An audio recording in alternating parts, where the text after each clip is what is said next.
Hello, I'm Bill Kraus. I'm from Duke University, and I'm participating in the debate tomorrow entitled Exercise is Medicine, Does Intensity Matter?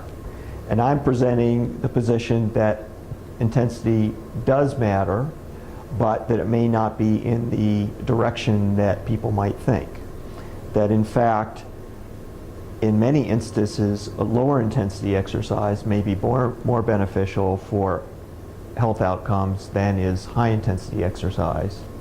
And often the information that we have about how important high intensity exercise is confounded by the amount of exercise that people are performing.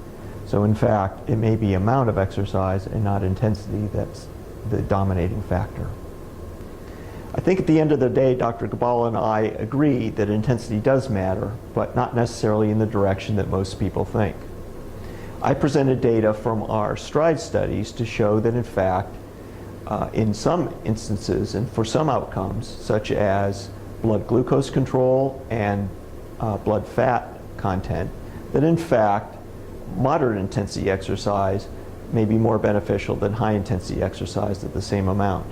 In order to understand the effects of intensity and amount and frequency, one needs to control these parameters in exercise studies.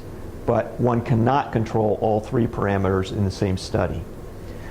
In our STRIDE studies, we tried to understand the effects of intensity on cardiometabolic outcomes, such as serum triglycerides, blood cholesterol, HDL cholesterol, and blood glucose control, by assigning people to groups based upon the amount of exercise they were performing per week.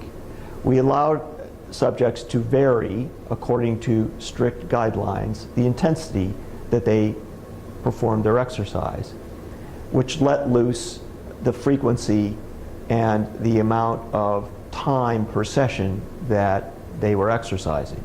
Therefore, we were able to control intensity for a given amount in these studies, but could not comment on whether a frequency effect was present.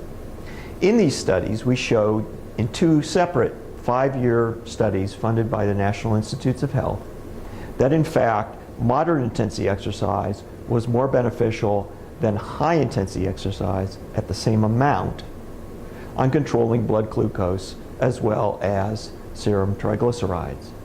Therefore, my conclusion was that intensity does matter, but that low intensity may be paradoxically more beneficial than high intensity exercise. This has been corroborated by a number of epidemiologic studies as well, where the amount of exercise has not been well controlled. There is a question about the effect of amount and intensity of exercise on HDL cholesterol. It is generally considered that high intensity exercise, and a lot of it, is required to raise HDL cholesterol. We corroborated that in our STRIDE study. However, when we matched two groups for the same amount, high intensity exercise was no more beneficial than moderate intensity exercise in improving HDL cholesterol. So then, once again, we find that intensity may matter in this instance, but clearly amount is the most important paradigm.